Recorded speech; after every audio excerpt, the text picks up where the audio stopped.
para sa isang kapanapanabik na paglalakbay sa mundo ng agrikultura. Habang nakikinig tayo sa mga kwento ng ating mga bayani sa hanap buhay, ang agrikultura ay pagtatanim at pag-aalaga ng mga halaman, hayop para sa pagkain at pangangibla at iba pang mga produkto. Ito ay isang mahalagang sektor ng ekonomiya sa maraming bansa. Ito ay nagbibigay ng trabaho sa milyon-milyong tao. At dahil dyan, ito ang mga taong nagtatrabaho sa agrikultura. Halina't tanungin natin sila.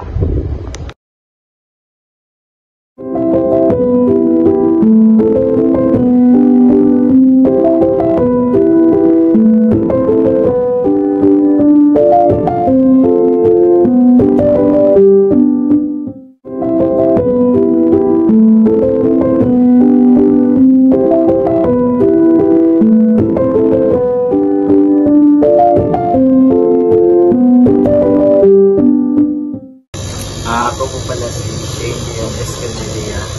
At edad ko po ay 16 years old at nakatira po ako sa Zone Venus Juarez, Median City. Ano po ang iyong pangunahing hanap buhay sa agrikultura? Akong panginabuhi sa agrikultura no kay magbuhi lang isda. Ayun, mahalinan po ko. Kabuhi-buhi na po ko sa baho. Ilang taon na po kayo sa gawaing ito? Nagsugod ko gani kung pandemic, so karon 5 years na ko ning isda.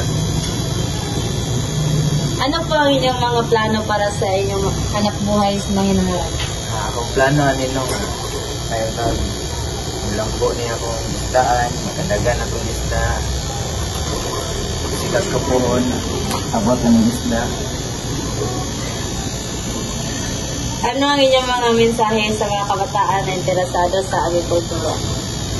Ako rin masulti sa mga kabataan o gustong sulod o isda. Nahinan din yung time yung isda, no? At imanan yung tayo. Siguro na iba sa bantang isda, kapoy po niya. Maurang sa akong masulti, no?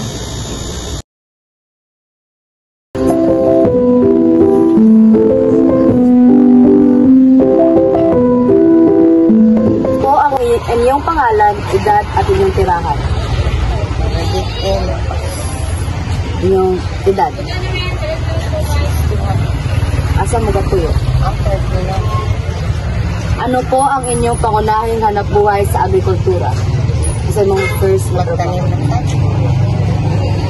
Ilang taon na po kayo sa gawain ito? Siguro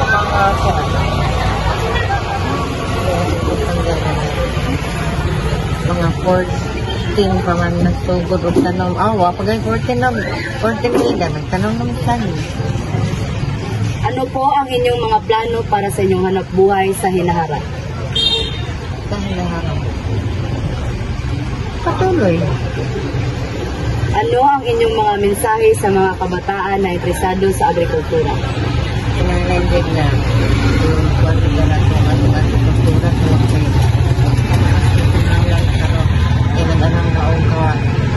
anang na og gamay ana lang mga sandi mga lugulay tungod kay ang osapod ang nita na karon kung ano bitaw kanang tindig naman tungod sa abono dili bawal ta nang kuan kita abono nga kuan kay ma-acidic mong gud akong nita anto dili na mo buhi atong tanom.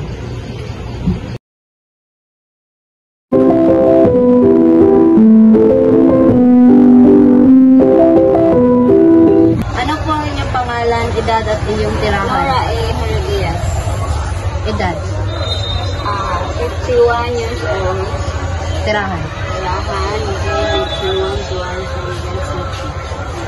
Ilang taon na po kayo sa gawaing ito? 10 years.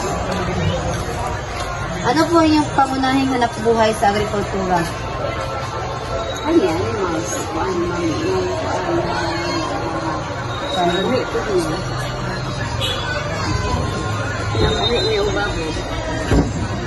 Ano ang inyong mensahe sa mga kabataan na interesado sa agriculture?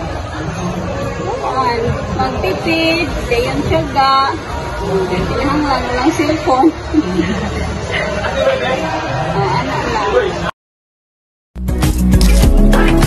lang.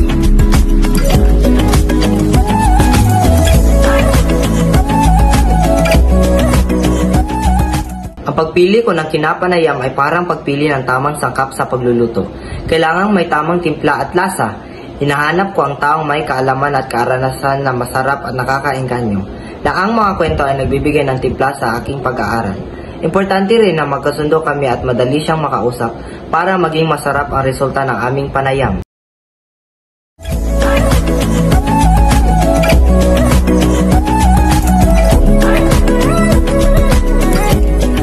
Sa aking palagay, ang mga taong nagtatrabaho sa agrikultura ay nasa larang ito dahil sa iba't ibang dahilan.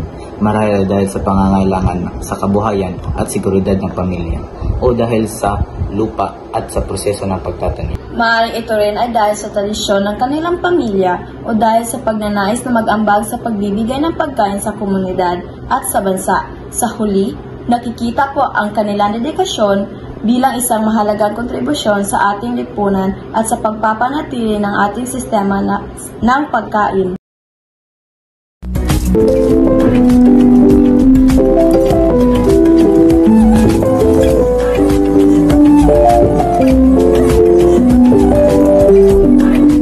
Ang mga taong nagtatrabaho sa agrikultura ay may mataas na ambag sa ekonomiya sa iba't ibang paraan. Pagkain. Ang agrikultura ang pangunahing pinagkukunan ng pagkain sa mundo. Ang mga magsasaka ay nagbibigay ng pangunahing pangangailangan tulad ng bigas, gulay, prutas at karne na nagtutustos sa milyon-milyong tao. Trabaho. Ang agrikultura ang nagbibigay ng trabaho sa milyon-milyong tao sa buong mundo, mula sa mga magsasaka hanggang sa manggagawa. Sa mga pabrika ng pagkain, ang agrikultura ay isang malaking industriya na sumusuporta sa maraming pamilya. Eksporta. Ang mga produktong pang-agrikultura ay isang mahalagang bahagi ng eksportang kalakal ng maraming bansa. Nakakatulong ito sa pag-unlad ng ekonomiya at sa pagpapalakas ng kanilang mga barya. Pag-unlad ng rural. Ang agrikultura ay nagtutustos sa ekonomiya ng mga rural na komunidad. Nakakatulong ito upang mapaunlad ang mga infrastruktura at serbisyo sa mga lugar na ito at nagbibigay ng mga pagkakataon sa trabaho para sa mga residente. Ang mga ito ay nagpapaalala sa atin ang agrikultura ay malaking bahagi sa ating buhay. Mula sa ating pagkain hanggang sa ating ekonomiya, ang agrikultura ay may malaking impluwensya para sa ating lipunan. Magtutulungan tayo upang ang pangalagaan ang agrikultura at tiyakin na magkaroon tayo ng sapat na pagkain sa lahat na hinaharap.